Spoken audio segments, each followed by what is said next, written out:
Eduardo Bolsonaro lives here in Brasilia. In fact, he is a member of Congress. He received more votes than any member in the Brazilian Congress. He's also the son of the president, one of his closest advisors.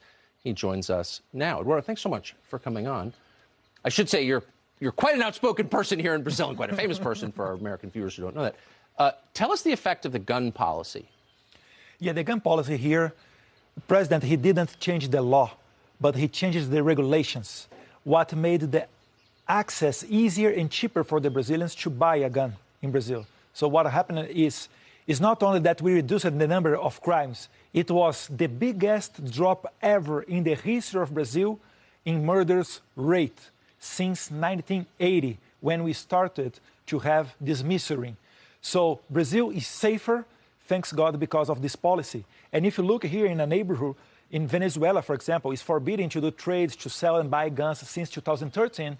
And Caracas became the capital that is the most, the number one in the world when you talk about murders. So Brazil is much in a better shape nowadays. So we've seen this in country after country. The left comes to power, they disarm the law-abiding, criminals get to keep their guns, and the murder rate goes up. Is that what the left has in store for Venezuela if they win? Yes, sure, yes.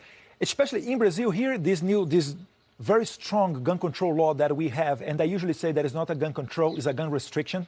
It started in 2003. And since then, they promised to us that the number of the crimes would reduce. But in fact, is year after year, we had a new record of number of murders. So for the first time, like in decades, that we are looking again, year after year, the murders coming down is now since 2019, when Bolsonaro took office and started his new policy about the guns.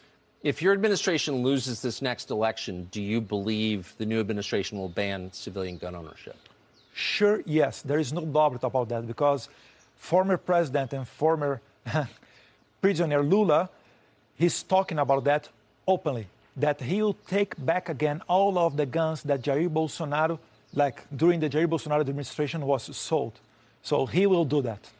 Amazing. Align with China, adopt their domestic policies. We've seen this before. Eduardo Bolsonaro, thank you so much. Thank you very much, Dr.